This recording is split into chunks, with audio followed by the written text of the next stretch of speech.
Hi friends, welcome to booster of life channel. நாம் இன்றைக்கி என்ன பார்க்க போகிறோம்னா, ரொம்பவே டேஸ்டியான லெமன் சாதம் எப்படி பண்ணுறதுன்னு பார்க்க போகிறோம். 2 டீஸ்பூன் கடலைப்பருப்பு, ஒரு 3 டீஸ்பூன் உளுந்து பருப்பு எடுத்துக்கோங்க. அப்புறம் 4 வரமிளகாவை இந்த மாதிரி 2ஆக கட் பண்ணி எடுத்துக்கோங்க.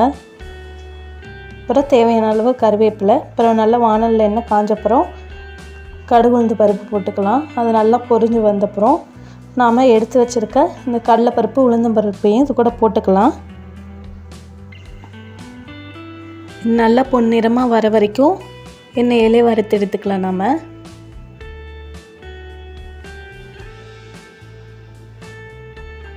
இப்போ கருவேப்பிலை இது கூட நம்ம ஆட் பண்ணிக்கலாம். நல்லா கலர் சேஞ்ச் ஆகிடுச்சு பாருங்கள்.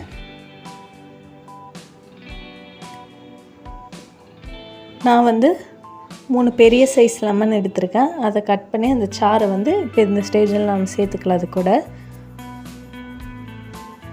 விதையெல்லாம் நீக்கிட்டு அந்த வெறும் சாறை மட்டும் இது கூட சேர்த்துக்கோங்க. இப்போ தேவையான அளவு மஞ்சள் தூள் சேர்த்துக்கோங்க, கலருக்காண்டி. ஒரு 2-3 மினிட்ஸ் நல்லா கொதி வரட்டும். அதுக்கப்புறம் ஸ்டவ் ஆஃப் பண்ணிடலாம். நாம் ஆல்ரெடி மல்லி, வெந்தயம், வரமிளகாய் சேர்த்து ஒரு வானலில் வறுத்து எடுத்துட்டு அதை அரைச்சி பவுடராக செஞ்சு வச்சுருக்கேன். அதை ஒரு 2 டீஸ்பூன் சேர்த்துக்கிறேன். இது ஒரு நல்ல ஒரு திக்னஸ் கொடுக்கும். இந்த சாருக்கு நல்ல ஒரு ஃப்ளேவரும் கொடுக்கும். லெமன் சாதத்துக்கு நீங்கள் கூட இந்த மாதிரி பவுடர் பண்ணி வச்சுக்கோங்க. லெமன் சாதம், புளி சாதம் பண்ணும்போது நம்ம அதை சேர்த்துக்கலாம். இது கூட ஒரு 1/2 டீஸ்பூன் பெருங்காயம் சேர்த்துக்கோங்க. பாருங்கள், நல்லா சுண்டி வந்துடுச்சு. இப்போ நம்ம ஸ்டவ்வை ஆஃப் பண்ணிடலாம். உப்பு தேவையான அளவு சேர்த்துக்கோங்க நீங்கள்.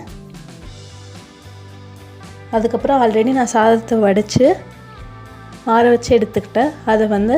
அதை இந்த சாறில் போட்டு நல்லா மிக்ஸ் பண்ணிக்கலாம். அவ்வளோதாங்க. இதில் மிக்ஸ் பண்ணி எடுத்துகிட்டா ஒரு சூப்பரான லெமன் சாதம் ரெடி ஆயிரும். நீங்களும் இது மாதிரி ட்ரை பண்ணி பாருங்கள். டேஸ்ட் ரொம்பவே நல்லாயிருக்கும். இது கூட உருளைக்கிழங்கு பொரியல், கத்திரிக்காய் கூட்டு அந்த மாதிரி சேர்த்து சர்வ் பண்ணும்போது டேஸ்ட் அல்டிமேட்டாக இருக்கும். பாருங்கள், பார்க்க எவ்வளோ கலர்ஃபுல்லாக இருக்குன்னு.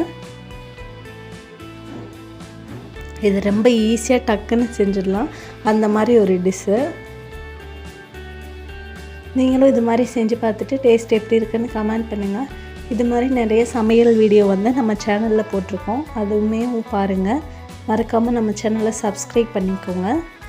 அவ்வளோதாங்க, ரொம்பவே சூப்பரான டேஸ்டியான லெமன் சாதம் ரெடி ஆயிடுச்சு.